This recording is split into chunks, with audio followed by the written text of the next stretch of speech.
And exactly 2 weeks ago, a train loaded with dangerous chemicals was heading eastbound to Pennsylvania, but never made it. It derailed in East Palestine, Ohio, bursting into flames. Thick smoke filled the sky for days, and toxic chemicals spilled from the rail cars. Residents began to complain of headaches, eye irritation, rashes, also saying their house pets were starting to get sick.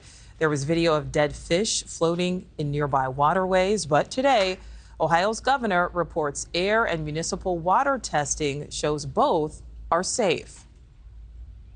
The Biden administration today described its multi-agency response as robust and ongoing. The people there say they're still not so sure. Representative Bill Johnson represents the impacted area. He joins us live. Congressman, thank you so much for your time during what I know is a very serious time. We heard from the governor this morning. Again, he says that air and water tests are coming back safe, but the chemical involved in this spill can cause DNA mutations, among other major health issues. Are you satisfied by what you heard today?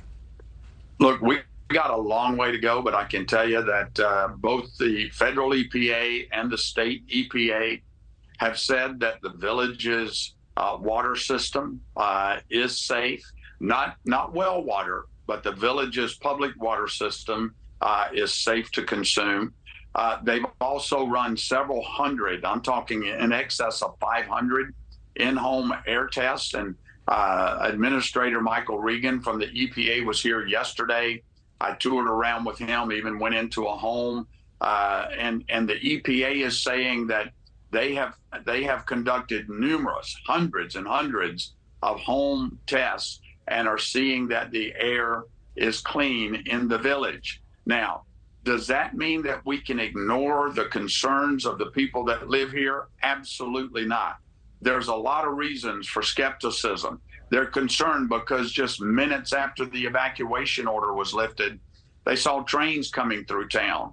I mean, they're concerned about a rush job. They're concerned about being asked to sign waivers of liability when they do have their tests run. So there's a lot of mistrust and confusion right now, and that's what I'm doing here. I've been here since Monday, off and on, and I'm going to be here until these people get the answers that they need.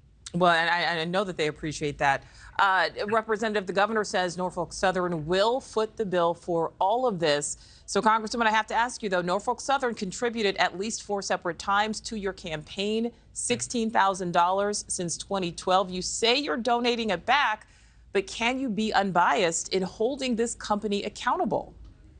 Oh, absolutely, I can be unbiased. And I just told you that. And I'm giving, and it's not $16,000, Nichole, it's $18,000. And I'm donating that money to the fire department here in East Palestine.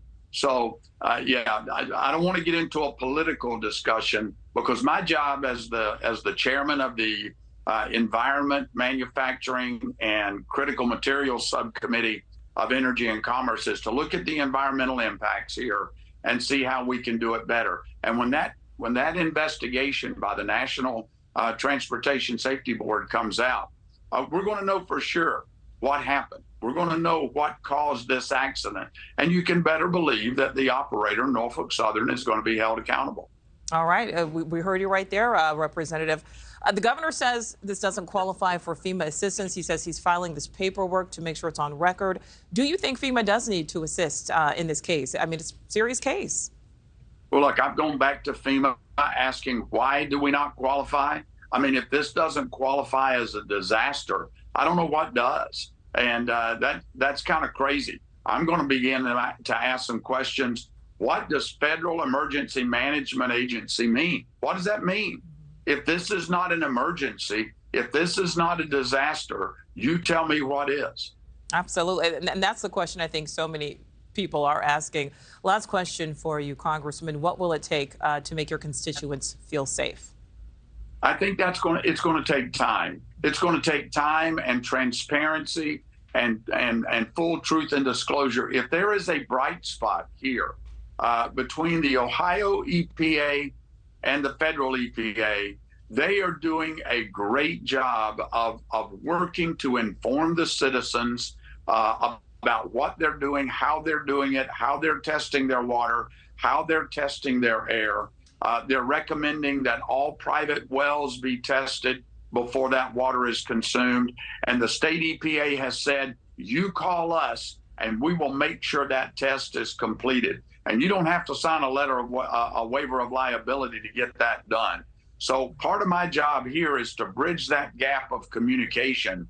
But it's going to take a while for people to regain trust. They feel like they've sort of been hoodwinked here, and now somebody's got to unwind it. That's part of my job. Well, Ohio Congressman Bill Johnson, we appreciate your transparency and the fact that you are there on the ground. Thank you for your time. Thank you. Thank you for watching. Go to newsnationnow.com to find NewsNation on your television provider. And don't forget to click the red subscribe button below to get more of NewsNation's fact-driven, unbiased coverage.